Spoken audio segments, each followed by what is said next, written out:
నాకు అసలు నువ్వంటే ఇష్టమే లేదు. సో ప్రేమ దొంగే, పెళ్లి దొంగే.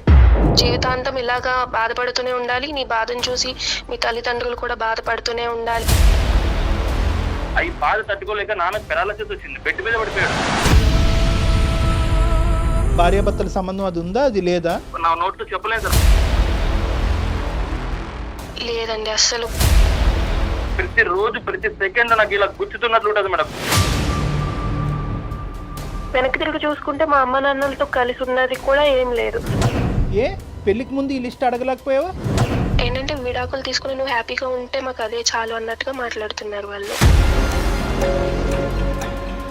దీన్ని సినిమాటిక్గా చేయొద్దు. ఆ పంచాయతీలు అయిపోయినాయి, ఆ ఊరు పెద్దల మధ్యన మాటలు అయిపోయినాయి, కోర్టు దాన్ని క్లోజ్ చేసింది.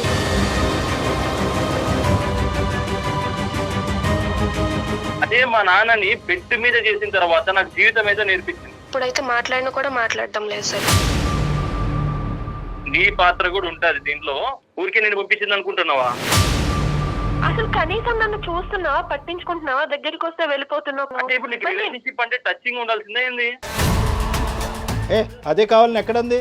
మరీ మాట్లాడకు విజయ్, అర్థం పర్థం లేకుండా అమ్మాయి పరువు తీసే ప్రయత్నం చేయొద్దు. ముక్కు నేలకు రాసిన నెక్స్ట్ క్షణమే నేను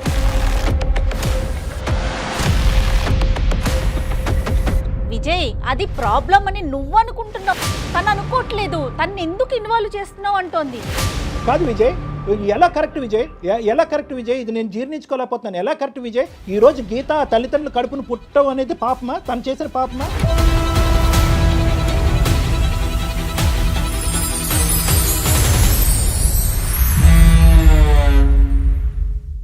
సికింద్రాబాద్లోని doctor Narayana college of hotel మేనేజ్మెంట్లో 100% job guarantee. 966365 doctor Narayana hotel management college వారు సమర్పించు అందమైన జీవితం కార్యక్రమానికి స్వాగతం.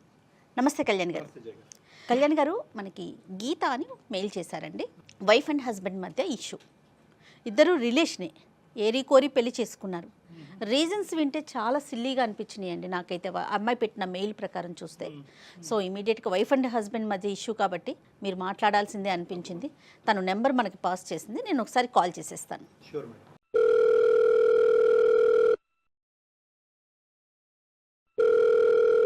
హలో హలో గీతమ్మ. అవునండి, ఎవరు? నేను జయానండి, అందమైన జీవితం ప్రోగ్రామ్ నుంచి కాల్ చేస్తా ఉన్నాను. నమస్తే అమ్మా. నమస్తే అండి. సో నాతో పాటు డాక్టర్ కళ్యాణ్ గారు ఉన్నారు, మీరు మాట్లాడటానికి వీలుగా ఉన్నారా? ఓకే మ్యామ్, మాట్లాడతాను. ఒక్కసారి మాట్లాడండి. డాక్టర్ గారు ఉన్నారు, మీ సమస్య ఏంటో క్లియర్గా చెప్పండి అమ్మా. నమస్తే. నమస్తే గీత. నమస్తే డాక్టర్ గారు. చెప్పమ్మా, చెప్ప. సార్, నాకు పెళ్ళై 1.5 years అవుతుంది. నేను మా మేనమామ కొడుకు మా బావ విజయ్ని పెళ్లి చేసుకున్నాను సార్. నేను బావ చిన్నగా ఉన్నప్పుడే మా మామయ్యకి అండ్ మా అమ్మ వాళ్ళకి ఒక ప్రాపర్టీ విషయంలో చాలా గొడవలే అయ్యాయి సార్. సార్, అంటే అది అమ్మ వాళ్ళు మామయ్యను అండ్ మామయ్య వాళ్ళ అమ్మను చాలా మాటలు అనుకున్నారు. ఈ ప్రాపర్టీ విషయంలో పెద్ద మనుషులు కూడా మాట్లాడారు, కానీ అది మాత్రం తేలలేదు అప్పుడు. అండ్ వీళ్ళ ప్రాపర్టీ విషయం కోసం పోలీసులు, స్టేషన్లు, కాంప్రమైజ్లు అని చాలానే జరిగాయి సార్ ఈ మధ్యలో. అప్పటి నుండి ఇంకా గొడవలు ఎక్కువ అవ్వడం, కోర్టుల వరకు వెళ్ళడం, ఇలా అంతా జరిగింది సార్. ఆఖరికి ఆ ప్రాపర్టీ కూడా మా అమ్మ వాళ్ళకే వచ్చింది. ఆ ప్రాపర్టీ కూడా మా అమ్మ నాన్నలు మా బావకి కట్నం కింద రాసి ఇచ్చేశారు మా పెళ్ళయిన తర్వాత. 15 సంవత్సరాల నుండి అమ్మ వాళ్ళకి మావయ్య వాళ్ళకి మధ్యలో మాటలు అవి ఏమీ లేవు సార్. పెళ్లి చేసుకున్న తర్వాత నుండి 1.5 year నుండి చూస్తున్నా, బట్ కలవట్లేదు, మాట్లాడడం లేదు. ఏదో ఒక బొమ్మని చూసినట్టు, ఏదో ఒక వస్తువుని చూసినట్టు చూస్తున్నారు తప్ప అసలు పట్టించుకోవడం కూడా లేదు. కానీ విజయే వెంటబడి నిన్ను చేసుకున్నాడమ్మా. అవునండి, మనం కలిస్తే వాళ్ళ గొడవలన్నీ పోతాయి, కుటుంబం అంతా ఒకటవుతుంది అని ఒప్పించి మరీ పెళ్లి చేసుకున్నారు. అదే వాళ్ళ సైడే వాళ్ళే ముందుకొచ్చారు. తనే ముందుకొచ్చాడు. ఇప్పుడు ఏంటంటే మా పెళ్లి అయితే వాళ్ళు కలుస్తారు అన్న ఉద్దేశంతో పెళ్లి చేసుకున్నాము. మరి పెళ్లి తర్వాత కలిసారమ్మా? కలిసారండి. కాదమ్మా గీత, ఇది ఒక చిన్న డెలికేట్ ఇష్యూ కదా. 2 కుటుంబాలు కలుస్తాయని చెప్పి అప్పటి వరకు మాట్లాడుకొని మీరిద్దరూ ఏ విధంగా ఇష్టపడ్డారు? అంటే నీకంటూ ఒక ఒపీనియన్ ఉంటుంది కదా, అంటే చాలా గొడవలు వేస్తాయి, పోలీస్ స్టేషన్లు, కోర్టుల వరకు, అవమానాల వరకు వెళ్ళుంటాయి కదా.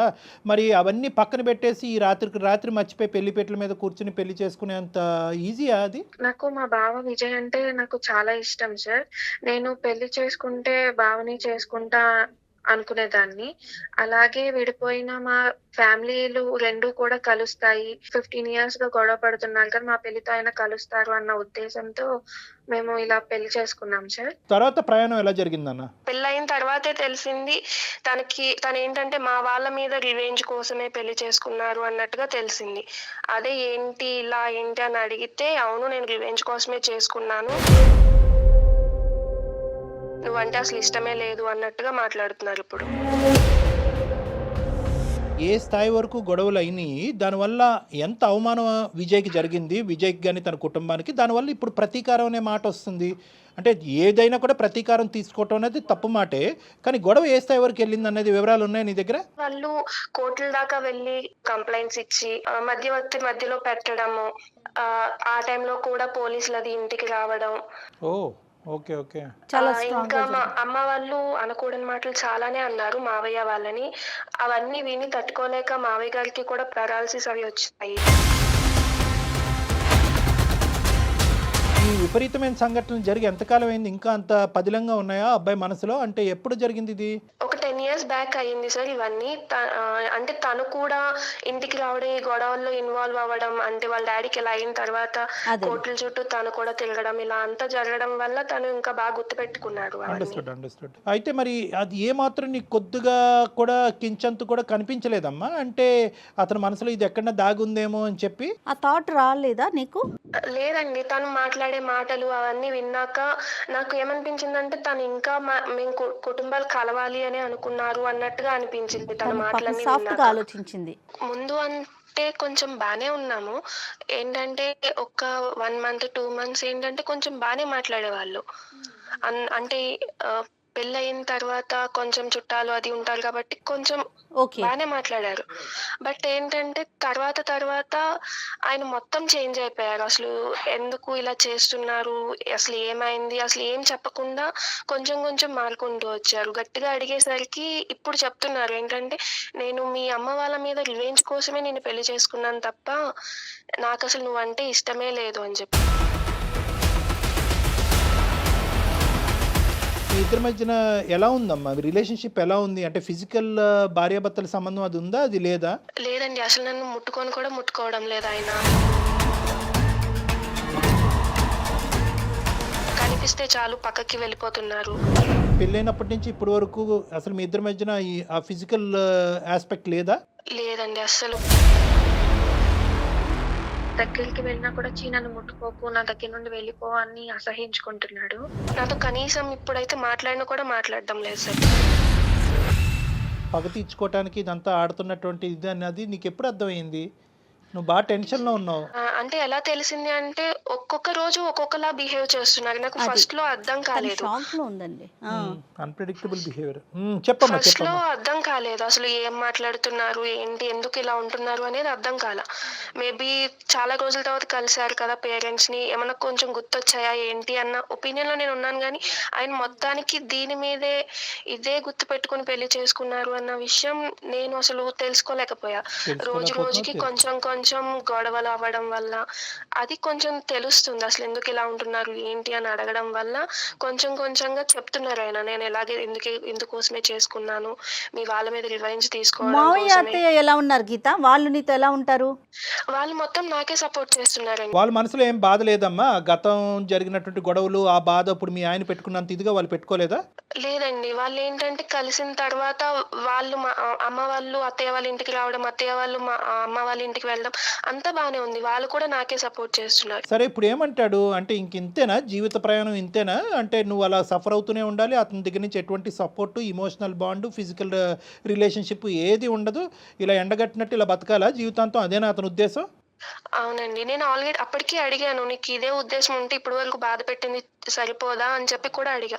లేదు, నువ్వు జీవితాంతం ఇలాగా బాధపడుతూనే ఉండాలి, నీ బాధను చూసి మీ తల్లిదండ్రులు కూడా బాధపడుతూనే ఉండాలి అన్నట్టుగా అంటున్నారు. సో బావా నువ్వు ఈ పెళ్ళి అనేటటువంటి కారణం నిమిత్తం మీరిద్దరు మళ్ళీ మాట్లాడుకోవటం అనేది ఆల్మోస్ట్ 1.5 year అంటే 8 years తర్వాతే మాట్లాడుకోవటం మీరు దగ్గర అలా ఏం కాదు, ఒక 1 year గా ప్రేమించుకుని పెళ్లి చేసుకున్నాము. పెళ్లి చేసుకున్నాక 1.5 year అయింది ఇప్పుడు. నేనేమనుకున్నానంటే ఇంతగా డైరెక్ట్గా రారా అని చెప్పి వెంటబడి పెళ్లి పెట్టల మీద డైరెక్ట్ కూర్చున్నారు అనుకున్నా. కాదు 1 year జర్నీ చేశాడు. 1 year జర్నీ చేసిన తర్వాత అంటే కూడా తను ప్లాన్డ్ గానే ముందుకెళ్ళాడు, ముందుగానే అనుకున్నాడు ఇట్లా చెయ్యాలి ఇది సినిమాల్లో చూస్తే ముందే అట్లానే ఉంది కదండి. కదమ్మా. ఇప్పుడు నువ్వు మాకు ఈ మెయిల్ పంపించడానికి కారణం ఏంటి తల్లి? అంటే ఏ విధంగా మేము అంటే అడ్రస్ చేయగలం అన్నది, అంటే నువ్వు ఒకప్పుడు అతను ఒప్పుకుంటే ఏంటి, ఒప్పుకోకపోతేనేంటి, 2 సైడ్లు ఓకేనా నీకు? ఎలా ఉంది నీ పరిస్థితి ఏంటి చెప్పు? ఇప్పుడు నా పరిస్థితి ఎలా ఉందంటే నేను ఆఖరికి విడాకుల కోసం కూడా అడిగాను. బట్ ఏంటంటే నువ్వు ఇలా జీవితాంతం ఇలాగే ఉండాలి, నేను నిన్ను ముట్టుకోను, ఇంకొకరు నిన్ను ముట్టుకోవడానికి వీల్లేదు అన్నట్టుగా అంటున్నారు. ఎంత క్రూయల్ గా ఆలోచిస్తున్నారో నిజంగా. ఇంకేమైనా ఫిజికల్ అబ్యూస్ ఏమైనా ఉందమ్మా? అంటే కొట్టడం కానీ లేదంటే లేదండి, అలాంటిది ఏం లేదు. ఓన్లీ ఏంటంటే మాటలతో మాత్రమే బాధ పెడుతున్నారు. అంటే ఇది అప్పుడు జరిగినటువంటి గొడవ ఒక ఎత్తు అయితే కనుక ఇప్పుడు కన్న కూతురునే జీవితాన్నే పణంగా పెట్టినటువంటి పరిస్థితి ఏర్పడింది. మరి అస్సలు తగ్గరే మీ పేరెంట్స్ ఏమంటున్నారు? వాళ్ళు వచ్చి మాట్లాడారు, అడిగారు. బట్ ఏంటంటే మా బావ దగ్గర నుండి ఒక్క రెస్పాన్స్ కూడా లేదు. మీరు ఇలాగే ఉండండి, మా డాడీకి మా డాడీ ఎంత బాధపడ్డారో మీరు అంతే బాధపడాలి. ఏం చెప్పినా కూడా కన్విన్స్ అవ్వట్లేదు వాళ్ళు. కాదు నాన్న, ఇప్పుడు గీత రెండు డోర్స్ ఓపెన్ అయ్యే ఉన్నాయి కదా. అంటే either he has to give you divorce and let you go free, or నిన్ను హ్యాపీగా నీ జీవితం నిన్ను బతకనివ్వాలి, లేదంటే అతను మారే వచ్చి మీ ఇద్దరు కలిసి ప్రయాణం చేయాలి. ఈ రెండేనా? ఈ రెండింటికి ఓకే నువ్వు? ఓకే అండి, నాకు ఎలా అయినా పర్లేదు. తను మారితే ఇంకా మంచిది. తను మారినా ఓకే, తను మారను నేను ఇలానే ఉంటానంటే తన బతుకునేదో అమ్మాయి బతుకునిస్తే తన దాన్ని తను చూసుకుంటాను అంతే. డివోర్స్ తీసుకుంటానంటే మీ పేరెంట్స్ ఓకేనా అమ్మా? దానికి ఒప్పుకోరేమోగా పెద్దవాళ్ళు. మా మావయ్య వాళ్ళు మార్పించడానికి చాలా ట్రై చేశారు, వాళ్ళకి కూడా ఇష్టం లేదు ఇలా డివోర్స్ తీసుకోవడం, అది అంతే ఇష్టం లేదు. కానీ మా అమ్మ నాన్నకైతే ఓకే, ఎందుకంటే నేను ఇక్కడ ఇబ్బంది పడుతున్నాను కాబట్టి మా అమ్మ నాన్న కొంచెం నా గురించి ఆలోచించి వాళ్ళు ఏంటంటే విడాకులు తీసుకుని నువ్వు హ్యాపీగా ఉంటే మాకు అదే చాలు అన్నట్టుగా మాట్లాడుతున్నారు వాళ్ళు. అంటే తనకు అర్థం కావట్లేదు, ఇంకా షాక్లోనే ఉంది. ఏంటి ఇప్పుడు కొట్టడు అని చెప్పి ఉండాలా, కొట్టడు తిట్టడు అని చెప్పి ఇక్కడ ఉండాలా, లేదంటే ఉక్కిరి బిక్కిరి వాతావరణం క్రియేట్ చేస్తున్నాడని చెప్పి ఇక్కడి నుంచి పారిపోవాలా?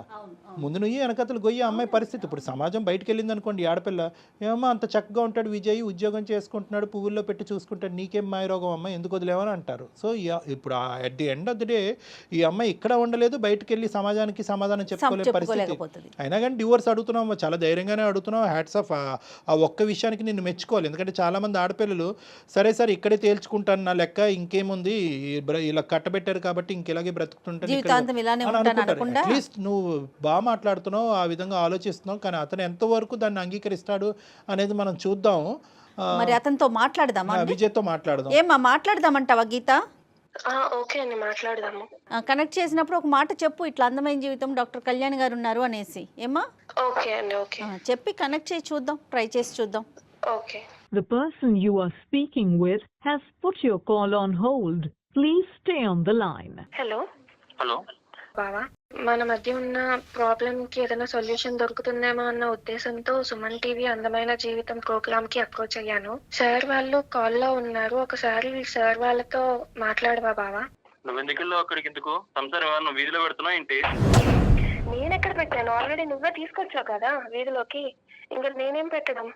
ఏదైనా ఉంటే మూసుకొని వచ్చి ఇంటికి వచ్చి మాట్లాడు. విజయ్, సారీ నాన్న, నేను డాక్టర్ కళ్యాణ్ చక్రవర్తి, సుమన్ టీవీ అందమైన జీవితం నుంచి కార్యక్రమం నుంచి మాట్లాడుతున్నాను. నేను నా పక్కన జయ గారు కూడా ఉన్నారు. అమ్మాయి ఏంటంటే ఒక ప్యానిక్లో ఉంది విజయ్. అంటే ఏంటంటే ఇప్పుడు ఎంతో ఇష్టపూర్వకంగా పెళ్లి చేసుకుంది, అన్ని గొడవలైనా కూడా కుటుంబం మధ్యన ఆ స్థాయి పోలీస్ స్టేషన్ గడపలు తొక్కినటువంటి స్థాయి గొడవలైనా కూడా మీరిద్దరూ ప్రేమించుకుని 1 year ప్రయాణం చేసిన తర్వాత ఇప్పుడు పెళ్ళైనటువంటి 1.5 year జర్నీలో మధ్యలో మీరు ఏంటంటే కనుక నాకు పూర్తి స్థాయిలో నువ్వు అంటే పూర్తి ఏంటలేండి 100% నాకు ఇష్టం లేనటువంటి పెళ్లి, కష్టమైన పెళ్లి, కేవలం రివెంజ్ గురించే చేసుకున్నాను అనే మాట అన్నారంట. అది ఆ అమ్మాయి ఇంకా జీర్ణించుకోలేకపోతుంది. ఆ అమ్మాయికి పదాలు కూడా రావట్లేదు, తన బాధను మాకు ఎక్స్ప్రెస్ చేయడం కూడా తనకు అర్థం కావట్లేదు. నీ వర్జన్ ఏంటన్నా అసలు విజయ్, ఏం జరుగుతుంది ఇక్కడ? సార్ యాక్చువల్గా ఏమైందంటే సార్, మాది చిన్న కుటుంబం సార్. నేను అమ్మ నాన్న ఉండేవాళ్ళము. నాకు 6 years ఉన్నప్పుడు ఒకసారి మా మా అత్తమ్మ వచ్చింది సార్. సారీ, అత్తమ్మ కాదు, సోకల్ అత్త. అమ్మని పదం కోల్పోయింది సార్. తను వచ్చి ఒక రోజు మా నాన్న పేరు ఉన్న ల్యాండ్ మొత్తం కావాలని అనరాని మాట్లాడి అనింది సార్. తను నా నోట్తో చెప్పలేను సార్, అలాంటి బూతులు మాట్లాడింది సార్. ల్యాండ్ కావాలని మా నాన్న పేరు మీద ఉన్నా కూడా తనకే కావాలని చాలా ఇబ్బంది పెట్టింది సార్. అనరాని మాట్లాడి అనింది సార్. అనిన తర్వాత మా నాన్న అంటే మా తాత వాళ్ళ పెద్ద మనిషి అందరూ కూర్చోబెట్టి తనతో చెప్పారు సార్, ఇది మంచి పద్ధతి కాదు అండి, అన్నా చెల్లెలు బంధము, సో మీరు ఇలా చేయడం తప్పు అంటుంది.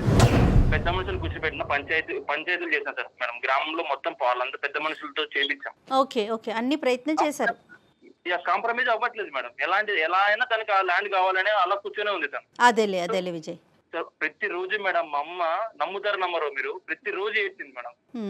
అవి బాధ తట్టుకోలేక నాన్నకు పెరాలసిస్ వచ్చింది, బెడ్ మీద పడిపోయాడు. తనకి బాత్రూమ్కి వెళ్ళాలన్నా ఇక్కడ ఏ చిన్న వెళ్ళాలన్నా ఒక పర్సన్ కావాలి. అబ్బా, దీన్ని తట్టుకోలేక మేడం రోజు రోజుకి తనకు వేరే డిసీజ్ వచ్చి చీమలు కుట్టే మేడం. చీమల తన బెడ్ మీద వెళ్ళేవాడు. అర్థం చేసుకోండి ఎలాంటి సిచ్యువేషన్ లో ఉన్నాడు మా నాన్న ఆ టైంలో. అదేలే విజయ్. ఓకే, ఆ సిచ్యువేషన్ నాకు తెలుసు మేడం. ప్రతిదీ నేను ఫేస్ చేశాను. నాకు ఆ తర్వాత పోలీస్ స్టేషన్ లోకి వెళ్ళాం మేడం. పోలీస్ స్టేషన్ చుట్టూ తిరిగాం, కోర్టు చుట్టూ తిరిగాం. వాళ్ళకి వచ్చింది మేడం, కేసు గెలిచారు వాళ్ళు. తర్వాత అదే ల్యాండ్ కట్నంగా నా పేరు మీద రాశారు మా అత్తయ్య. సో మీది మీకు వచ్చేసింది, అంటే దేని వల్ల అయితే ఇబ్బంది పడ్డారో అది మీకు వచ్చింది, అంతే కదండి. ఫైనల్ గా కోర్టుకు వెళ్ళినా జరగనటువంటి కార్యక్రమం పెళ్లి జరిపించింది. సర్లేండి, పోన్లేండి. ఈ బాధ ఎవరు పెట్టుకుంటారు మేడం? ఈ బాధ నేను నాకు తెలుసు మేడం. మీకు ప్రతి రోజు ప్రతి సెకండ్ నాకు ఇలా గుచ్చుతున్నట్లు ఉంటుంది మేడం. మీ బాధను అసలు ఎవ్వరం తగ్గించలేమండి. అది నిజంగా ఫేస్ చేసిన వాళ్ళకే తెలుస్తుంది. కానీ అసలు గీతకేం సంబంధం ఇందులో, మీరు అది చెప్పండి. గీతకి సంబంధం అన్నప్పుడు మేడం, ఇప్పుడు మా అత్త మా నాన్నకి అలా అన్నప్పుడు అక్కడ ఎవరు మేడం సఫర్ అయింది? నేనే కదా మేడం. అయితే మా అత్తకి నేను శాడిజం చూపిస్తా, అక్కడ సఫర్ అవ్వాల్సింది తనే కావాలి. ఇప్పుడు నేను ఇలా సంసారం చేయకోకుండా తనతో ఇలా ఉండడం వల్ల మా అత్తకి ఎంత మెంటల్ గా ఉంటుంది చెప్పండి. టచ్ చేయకోకుంటే నువ్వు పగ తీర్చుకోవాలనుకుంటే తీర్చుకోలే, కానీ ఈ ఐడియా ఎప్పటి నుంచి వచ్చింది నీకు? అంటే ప్రేమించినప్పటి నుంచే ఉందా, లేదంటే ప్రేమించటం కూడా నాటకమేనా, పెళ్లి ఒకటే నాటకమా? తనపై నాకు ఎలాంటి ఫీలింగ్స్ లేవు, ఎలాంటి ఒపీనియన్ బ్యాడ్ ఒపీనియన్ కూడా లేదు సార్. సో ప్రేమ కూడా దొంగ ప్రేమే. దొంగ ప్రేమ ఏం కాదు సార్. మరి ఆ లెక్కన ఈ లెక్కన ఈ రెండిట్లో ఏదో ఒకటే తేలాలి. నీ ప్రేమ దొంగదా, లేదంటే పెళ్ళి ఒకటే దొంగ? నువ్వు వాస్తవానికి ప్రేమించినప్పుడు నీకు ఈ పగ తీర్చుకోవాలనేటువంటి ఆలోచన అప్పుడు రాలేదు. పెళ్లి చేసుకున్న తర్వాత బహుశా నువ్వు ఏం చూసావో ఏం విన్నావో నాకు తెలియదు, కానీ పగ అనేటటువంటి ఆలోచన అప్పుడు వచ్చిందా? ప్రేమించుతున్నప్పుడే, మీరిద్దరు కలిసి ప్రయాణం చేస్తున్నప్పుడే అప్పుడే వచ్చిందా? నేను చిన్నప్పుడే అనుకున్నా సార్, ఎలా అయినా మా అత్త మీద ప్రతీకారం తీర్చుకోవాలనుకున్నా. సో ప్రేమ దొంగే, పెళ్లి దొంగే. 1.5 years బట్టి మోసం చేస్తున్నావు, ఎండగడుతున్నావు అనుకున్నావు, కానీ ఇది 1.5 years + 1 year అనమాట. అంటే 2.5 years బట్టి ఆ అమ్మాయికి చుక్కలు చూపెడుతున్నావు నువ్వు, అంతే కదా విజయ్? ఏం సాధిద్దామని విజయ్? మా అత్త ఏం చేసిందంటే సార్, మొత్తం ఊర్లో అందరూ పంచాయతీ చేసి మొత్తం మా నాన్న క్యారెక్టర్ బ్యాడ్ చేసింది సార్. తను ఇలా అంట మా నాన్నకి ఇలా అయిన తర్వాత మా అమ్మ పైన ఎంత బ్యాడ్ ఒపీనియన్ చేసిందంటే మొత్తం ఊర్లో వాళ్ళంతా ఏంటి మీ అమ్మ ఇలా, మీ నాన్న ఇలా అని ప్రతి ఒక్కరు అలా అడుగుతుంటే ఎలా ఉంటుంది సార్ నాకు?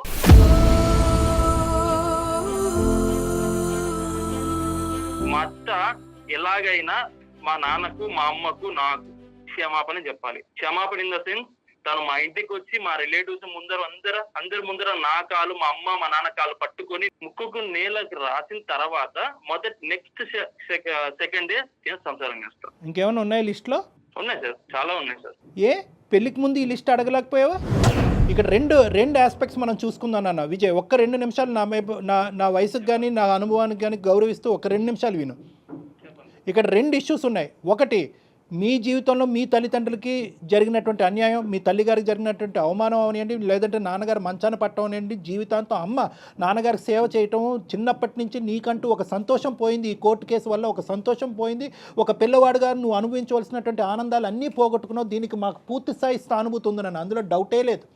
ఎందుకంటే కనుక ఇప్పుడు ఆ రోజులు నాకు తెలుసు. ఇప్పుడు ముక్కు నెలకు రాస్తుందో తల చెట్టుకు రాస్తుందో అదంతా నాకు తెలియదు, కానీ నువ్వు పోగొట్టుకున్నటువంటి రోజులు మీ అత్త జీవితంలో తీసుకురాలేదు. అదేవిధంగా ఇక్కడ నువ్వు గుర్తుపెట్టుకోవాల్సింది ఏంటంటే, గీత ఇప్పటికీ కూడా తను కూడా అప్పుడు చిన్నపిల్లే, బహుశా నీకంటే ఇంకా చాలా చిన్నపిల్ల. ఆ అమ్మాయి కూడా అనుభవాలు చూసింది. మీ అత్త ఒక 2 మాటలు అంటే కనుక మీ నాన్న ఒక 3 మాటలు అని ఉంటారు. ఆ గొడవలు రోడ్డుని ఎక్కినాయి, పంచాయతీలు జరిగినాయి, ఆవిడ ప్రాపర్టీకి ఆస్తిపడింది. సరే, ప్రాపర్టీకి ఆవిడ ఎందుకు ఆస్తిపడింది, దాని పూర్వపరాలు ఏంటనేది ఈరోజు ప్రస్తావన కాదు. గీత కూడా అనుభవించలేదని నువ్వు అనుకుంటున్నావా? గీత, నువ్వు చెప్పమ్మా, మీ ఇంట్లో ఎలాంటి ప్రాబ్లమ్స్ ఫేస్ చేశారో అప్పుడు అసలు నీకు తెలుసా, ఊహ ఉందా? ఏంటంటే ఆ గొడవల వల్ల నేనైతే నా పేరెంట్స్ కి కూడా దూరంగా వెళ్ళి హాస్టల్లో ఉండాల్సి వచ్చింది. కనీసం ఇంట్లో ఉండి వాళ్ళ అమ్మ నాన్న దగ్గర ఉండి కనీసం వాళ్ళ ప్రేమనన్నా పొందారు. బట్ నాకైతే వెనక్కి తిరిగి చూసుకుంటే మా అమ్మ నాన్నలతో కలిసి ఉన్నది కూడా ఏం లేదు. ఇప్పుడు పెళ్లి చేసుకుని వచ్చి ఒక ఇంట్లో ఉన్నాననే గానీ ఇప్పుడు కూడా నన్ను పట్టించుకోవట్లేదు. ఇప్పుడు నేను ఎక్కడికి వెళ్ళి ఉండాలి, అసలు ఏం చేయాలి, ఎవరి దగ్గరికి వెళ్తే నా ప్రాబ్లం సాల్వ్ అవుతుంది, అసలు ఏం తెలియకుండా ఉన్నాను మ్యామ్. అందుకే నేను కూడా మీ దగ్గరికి అప్రోచ్ అయ్యాను. ఇప్పుడు విజయ్, నీకు ఇక్కడ ఒక పాయింట్ కనెక్ట్ అవుతుందా? అంటే నేను ఇక్కడ అంటే నీ ఇమోషన్ నీకు ఉన్నాయి, ఇంట్లో జరిగినటువంటి పరిస్థితులకి చాలా భయంకరమైనటువంటి పరిస్థితులు. నిజంగా మీ నాన్నగారిని నేను కళ్ళతో చూడలేదు కానీ ఊహించుకుంటూనే, నువ్వు డిస్క్రైబ్ చేసినటువంటి అంశాలను ఊహించుకుంటూనే నా మనసు తరుక్కుపోతుందన్న. చాలా బాధ. ఏంటంటే దట్స్ ఆన్ హ్యూమానిటేరియన్ గ్రౌండ్స్ చాలా బాధ. అంటే మానసికంగా ఒక మనిషి మీద పడేటటువంటి ఒత్తిడి, సొంత కుటుంబ సభ్యుల దగ్గర నుంచి పడేటటువంటి ఒత్తిడి ఎప్పుడైతే పరువు రోడ్డును బజారున పడతాదో అప్పటి వరకు పరువు కలిగినటువంటి కుటుంబం, ఒక పెద్ద మనిషి మానసికంగా ఏ స్థాయిలో దెబ్బతింటే కనుక అతని నరాలు బలహీనపడి పారాలసిస్ వస్తుంది అనేది నేను అర్థం చేసుకోగలను ఒక మానసిక వైద్య నిపుణుడు. ఇంకోటి ఎలా అంటే సార్, నేను పడిన శోభ కంటే తను ఇప్పుడు ఇంకా 1% సార్ ఇంకా ఉండే, తను 1%. అది ఎలా డిస్క్రైబ్ చేస్తావమ్మా విజయ్? సార్ నేను ఫేస్ చేస్తా సార్, నాకు తెలుసు సార్. ఇప్పుడు మీరు అదే నా సిచ్యువేషన్ లో మీరు ఉంటే ఇలా కాంప్రమైజ్ అయ్యేవారు. ఎవరున్నా కూడా బాధే, ఓకే. కానీ ఆ బాధ తర్వాత ఆ బాధ వల్ల ఏర్పడేటటువంటి ప్రతీకార ధోరణిలోనే నీ వ్యక్తిత్వం నా వ్యక్తిత్వం అనేది డిఫరెంట్ ఉందన్న. బాధ అందరిది ఒకటేనన్న. ఈరోజు నువ్వు ఇది తూకం వేయద్దు. ఆ అమ్మాయి ఎంత బాధపడింది, ఈరోజు ఆ అమ్మాయి బహుశా ఈ ఇంట్లో ఉంటే కనుక ఆ అమ్మాయి నిన్ను వచ్చి ప్రేమించి ఆ అమ్మాయి పగ తీర్చుకోవచ్చు కదా. కానీ ఆ అమ్మాయి ప్రేమకు దూరం అయింది. తల్లిదండ్రులు ముందుగా ఆలోచించి ఈ గొడవలన్నింటి మధ్యన ఆడపిల్ల ఉండకూడదు అనేటటువంటి ఉద్దేశంతో హాస్టల్లో పెట్టారు. తన ప్రేమను మిస్ అయింది కదా. బహుశా ఏంటంటే ఆ అమ్మాయి ఇంట్లో ఉండుంటే కనుక నీకంటే వాళ్ళ తల్లిదండ్రులు పడినటువంటి బాధను నీకంటే ఎక్కువ వివరంగా చెప్పేది. ఇందాక నుంచి నాకు అర్థం కావట్లేదు, బాధపడ్డాను, కొట్లాట జరిగింది కానీ నాకు ఆ వివరాలు తెలియదు అనేది ఇప్పుడు నాకు క్లియర్ వచ్చింది. ఈ అమ్మాయిని తీసుకెళ్లి హాస్టల్లో పెట్టారు. నీ ఆలోచన శైలి తప్పు అనో లేదంటే నీ బాధ తప్పు అని అనట్లేదు, కానీ నువ్వు వెళ్ళేటటువంటి యాక్షన్ ప్లాన్ ఏదైతే ఉందో అది మానవతా దృక్పథం నుంచి చాలా దూరంగా వెళ్ళిపోతుంది. చాలా దూరంగా కాదమ్మా, నువ్వు ఫేస్ చేసిన ఆ బాధ, ఆ పెయిన్ ని ఎదుటోళ్ళు కూడా ఫేస్ చేయాలని కోరుకోవటం ఎంతవరకు కరెక్ట్ చెప్పు? లేదు మేడం, నా పర్స్పెక్టివ్ లో అది కరెక్టే మేడం. అసలు ఎలా కాదు విజయ్, ఎలా కరెక్ట్ విజయ్? ఇది నేను జీర్ణించుకోలేకపోతున్నాను. ఎలా కరెక్ట్ విజయ్? ఈ రోజు గీత తల్లిదండ్రులు కడుపును పుట్టడం అనేది పాపమా? తను చేసిన పాపమా?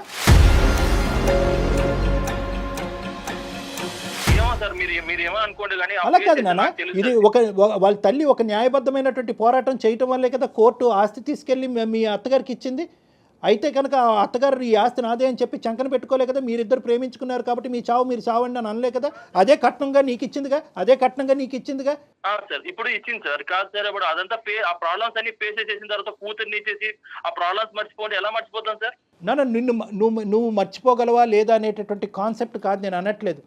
ఇది ఎప్పుడు చల్లారుతుంది? నేను జీవితాంతం ఎలాగే ఉంటాను, వాళ్ళ కడుపు నువ్వు పుట్టినందుకు నువ్వే ఎలా బాధపడాలి, నువ్వు బాధపడుతూ ఉంటే కనుక వాళ్ళ నరకం అనుభవించాలి, నేను విడాకులు ఇవ్వను, చస్తే ఇక్కడే చావు అనేటటువంటి పద్ధతి ఏంటి నాన్న? ఎప్పుడు చల్లారుతుంది నీ పగ? అసలు నీ పగ అనేటటువంటి దానికి మీనింగ్ ఉందా? మా నాన్న బైక్ ఎక్కి నేను ఇది ప్రపంచం చూశాను సార్. అదే మా నాన్నని బెడ్ మీద చేసిన తర్వాత నాకు జీవితం ఏదో నేర్పించింది. నువ్వు ప్రతిసారి నేను ఒక మ్యారేజ్ అనేటటువంటి కాన్సెప్ట్ గురించి మాట్లాడుతుంటే గీత ఇందులో ఎలా ఇన్వాల్వ్డ్, గీత పరిస్థితి ఏంటి, గీత ఫ్యూచర్ ఏంటి, నీ పగ ఎప్పుడు చల్లారుతుంది అంటే కనుక నువ్వు వెంటనే మీ తండ్రి గారి దగ్గర తీసుకెళ్తున్నావు. నేనేం మాట్లాడలేను. మీ నాన్నగారి యొక్క పరిస్థితిని ఈరోజు తీసుకొస్తే నేనేం మాట్లాడలేను. ఆ గొడవలు అలా అయినాయి, ఆ మానసిక ఒత్తిడి అతనికి గురయ్యారు, దానికి సానుభూతి చూపెట్టడం తప్ప మీ నాన్నగారి యొక్క పరిస్థితిని నేను మార్చలేను, భగవంతుడు మార్చలేడు, ఎవరు చేయలేరు ఇది. కానీ దానికి ఇలా చిక్కుముడిగా ఒకదానికొకటి కలుపుకుంటూ పోతూ గీత మీద పగ తీర్చుకుంటూ మీ అత్త మీద పగ తీర్చుకుంటూ ఎప్పటికి ఎండ్ అవుతుంది? ఈ ఎండ్ పాయింట్ ఏంటి? నీ కడుపు ఎప్పుడు చల్లారుతుంది? దీనివల్ల ఇంకో కాన్సెప్ట్ కూడా నేను చెప్తున్నాను. నీ టోన్లో కూడా ఎక్కడ నాకు హ్యాపీనెస్ కనిపించట్లేదు నాన్న. నువ్వు పగ తీర్చుకుంటున్నాను అని కాల్ ఎగరేస్తున్నావు కానీ ఎక్కడ నీ టోన్లో కూడా హ్యాపీనెస్ లేదు. నువ్వు సఫర్ అవుతున్నావు. నీ జీవితం ఇటువంటి పెళ్లి జరగాలి, ఒక ప్రేమ లేనటువంటి పెళ్లి చేసుకుంటూ ఆ ప్రేమలో పగే కాన్సెప్ట్గా ముందుకెళ్ళిపోవాలనేది నువ్వు ఎప్పుడన్నా వర్ణించుకున్నావా, ఎప్పుడన్నా అనుకున్నావా? సార్ నా లైఫ్ అయినా పర్లేదు సార్, నాకు లైఫ్ అయినా పర్లేదు, తను మాత్రం అలా అవ్వాల్సిందే సార్. నాకు నాకు 100% పెడితే తను 200% మా అత్త సఫర్ అవ్వాలి. అయ్యేంత వరకు నా లైఫ్ ఏమైనా పర్లేదు సార్. నాకు వేరే నువ్వు మా అమ్మని సఫర్ అయ్యేలాగా చెయ్యి, నేనేం కాదన్ను. బట్ మధ్యలో నన్ను ఎందుకు లాగుతున్నావు? అసలు నాకు అసలు తెలియని విషయాల్లోకి నన్ను లాగి నన్ను ఇన్వాల్వ్ చేసి చెప్పు అసలు నన్ను ఎందుకు లాగుతున్నావు మధ్యలోకి? నేను ఏం చేశాను అని చెప్పు. నీ పాత్ర కూడా ఉంటది దీంట్లో. ఊరికే నిన్ను ఊరికే పంపించదు, ఏదో చేసే ఉంటది. ఊరికే నేను పంపించింది అనుకుంటున్నావా? నాన్న టార్చర్ చేసేటటువంటిది అయితే కనుక సంవత్సరంన్నర పాటు ఎండగట్టి జీవితాన్ని రోడ్డుకి ఇడిసినప్పుడు తన కొన్న కూతుర్ని ఒకే ఒక కూతురు జీవితాన్ని ఇలా చేసినప్పుడు ఈ పాటికి ఇప్పుడు వరకు చేతులకి ఇలా కట్టుకుని కూర్చుంటది అనుకున్నావా? ఒకదానికి నువ్వే క్రియేట్ చేసుకుంటున్నావు, అల్లుకుంటున్నావు. ఈఎంఐ పాత్ర ఉందంటావేందయ్యా బాబు? అసలు నీకేమైనా కాన్సెప్ట్ ఉందా? నీకేమైనా అర్థం అవుతుంది? ఈఎంఐ పాత్ర ఏంటి? పుట్టెరిగి ఈ అమ్మాయి హాస్టల్లో కూర్చుంది, ఇప్పుడు ఈఎంఐ పగ తీర్చుకుంటుందని అనుకుంటున్నావా? ఏమన్నా డైలీ మాట్లాడతాడు సార్. డైలీ వాళ్ళ అమ్మ ఫోన్ చేస్తుంది, ఫోన్ చేసి ఏదో చెప్తుంటది. ఎక్కడ సావాలి కూతురు? ఎక్కడ సావాలి? తన కడుపు మాట్లాడుకుని తన కష్టాన్ని చెప్పుకోవటం కూడా పాపమేనా? నువ్వు మాట్లాడవు. వాళ్ళ అమ్మ క్యారెక్టర్ మామూలు కాదు సార్. ఎలా అయినా మమ్మల్ని ఇబ్బంది పెట్టడానికే చూస్తారు వాళ్ళు. సో వాళ్ళు తను అలా చేసే ఉంటది సార్, పక్క చేసే ఉంటది, చేస్తుంది కూడా. కానీ ఇప్పుడు ఇబ్బంది పెట్టేది మిమ్మల్ని కాదు కదా, మీరే నన్ను ఇబ్బంది పెడుతున్నారు కదా. అదే మా అమ్మ ఏదో చేసేది అయితే కనుక నేను కదా నిన్ను బాధపెట్టాలి. అంతే కదా, కరెక్ట్ కాదు.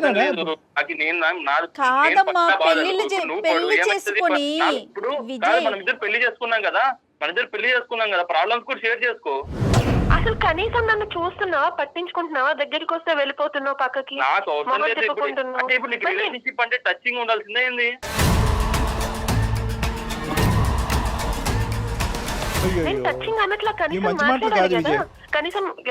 ఇది నాగరికంలో మాట్లాడే మాటలు కాదు విజయ్. టచ్ కావాలి అనేటటువంటి కోరుకోవటం తప్ప ఒక ఆడపిల్ల భర్త దగ్గర నుంచి తప్ప? విజయ్ నీ డెఫినేషన్ ఏంటి? ఒక భాగం అంతే సార్, కానీ అదే కావాలనేది తప్పు. అదే కావాలని ఎక్కడుంది? మరీ మాట్లాడకు విజయ్. అర్థం పర్థం లేకుండా అమ్మాయి పరువు తీసే ప్రయత్నం చేయొద్దు.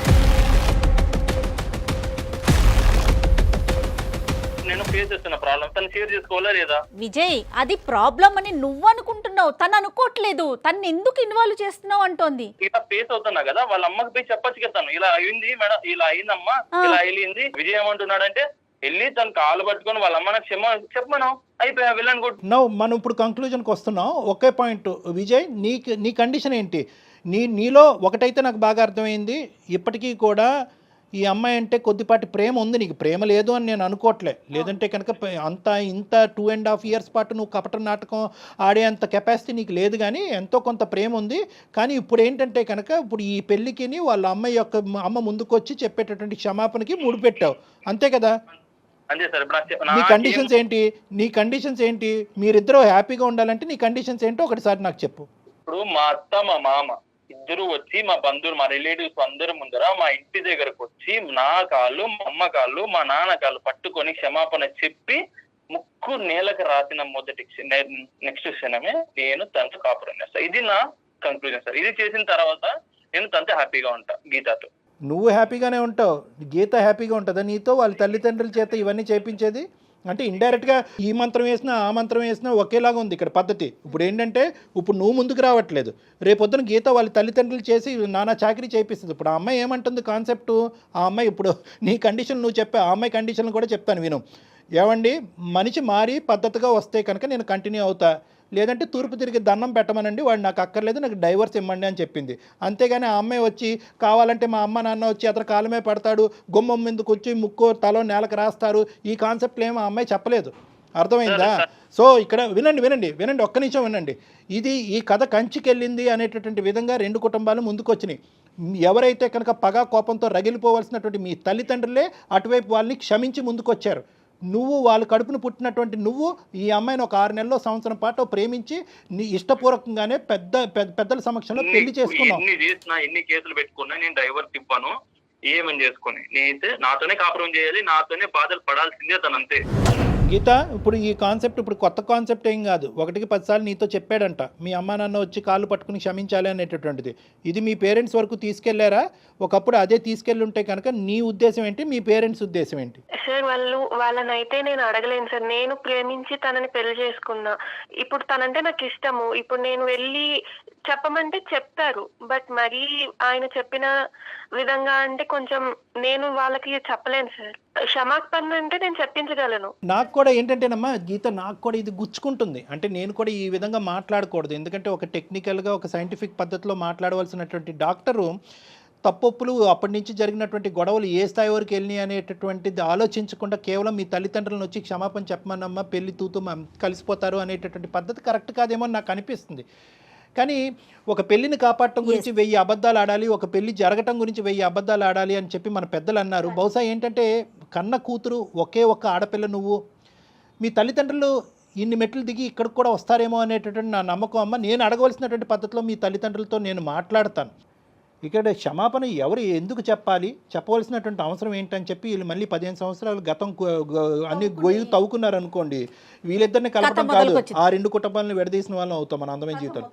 కాబట్టి అది కాదు. ఇది ఏంటంటే కనుక గతం గతః, whatever has happened in the past has happened.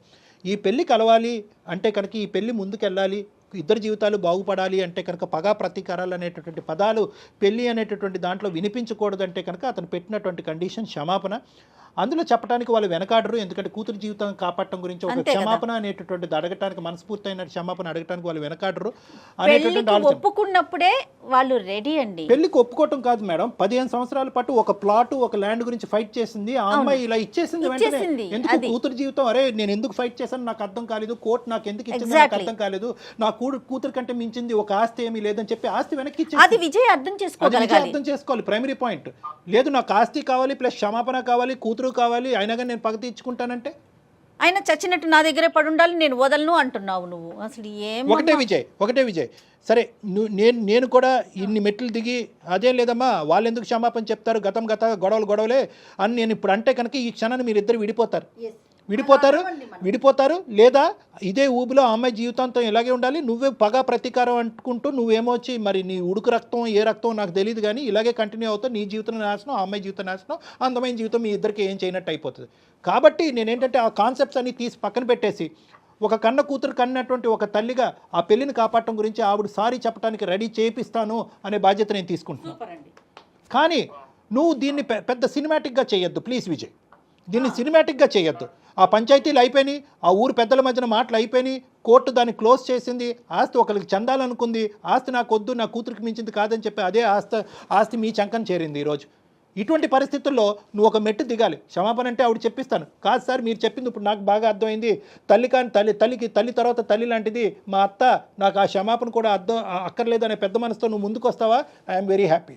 కాదు క్షమాపణే నన్ను చల్లారుస్తుంది అనుకుంటే కనుక ఆ క్షమాపణ వాళ్ళ చేతి చెప్పించడానికి నేను రెడీగా ఉన్నాను.